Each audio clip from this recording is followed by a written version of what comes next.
And so schools are not designed to create diversity. They're designed to create conformity. And ultimately, schools are really just prison centers for America's youth. That's really all it is. It's a prison to teach you conformity. Think about it. When you're in grade school, what do they teach you? Stand in line. Put your head down. Sit down. Shut up. Don't talk.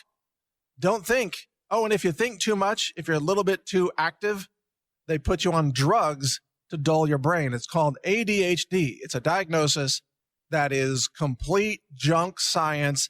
It has no basis in reality whatsoever. It's totally fabricated by the psychiatry industry.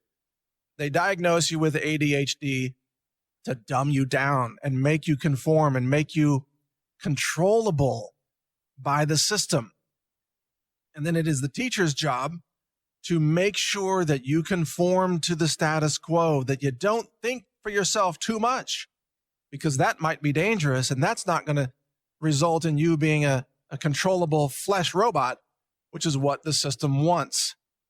Why do you think public school systems hate the idea of vouchers, school vouchers, where parents can take their children to the school of their choice? You know, the government gives you a voucher. It's like a credit redeemable for schooling, and you can choose to spend it anywhere you want for your kid. You can take your kid to this school or that school. You have free choice. You could take them to a special school, a magnet school, or whatever. Why are the teachers' unions so strongly opposed to that? Because it's all about control. They don't want you to have free choice. They don't want you to have free will. And they sure as heck don't want your children to grow up thinking that they have a choice of any kind of freedom in the system under which everybody is enslaved. The whole point of the school system is to be like a military drill sergeant, to drill into little kids that you have to be obedient, you have to conform, you have to agree with climate change, you have to accept everything they tell you as consensus fact, even if it's complete hokum and total BS. That's what the school system is really all about.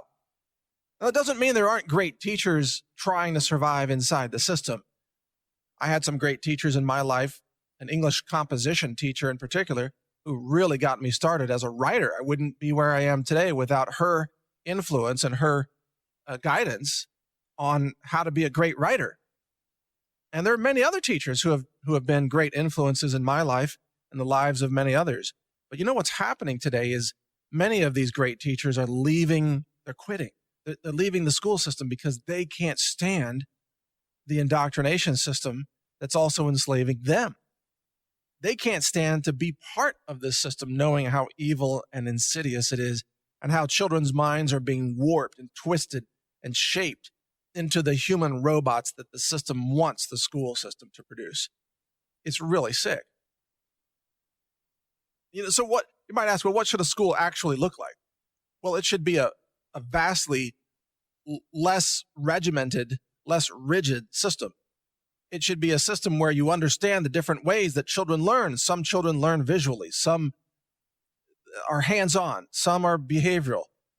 Children have different skills and different ideas. Some are mathematically gifted and others are mathematical idiots, but they have gifts in other areas, such as empathy or compassion or communication, even with animals for that matter. They can be a veterinarian. You know, people have different skills, and the school system today is designed to take every child and drag them through the swamp of disinformation and fake history and conformity, and then kick them out the back door after a specified number of years and call them educated.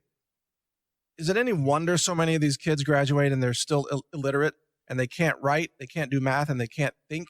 Because the school never taught them critical thinking skills. All they did was teach them obedience and conformity. And that's what we have now across much of our nation's youth. We have blind obedience by conformist morons who are all out there on social media demanding everybody else conform to the things they believe and calling anyone who doesn't agree with them a fascist.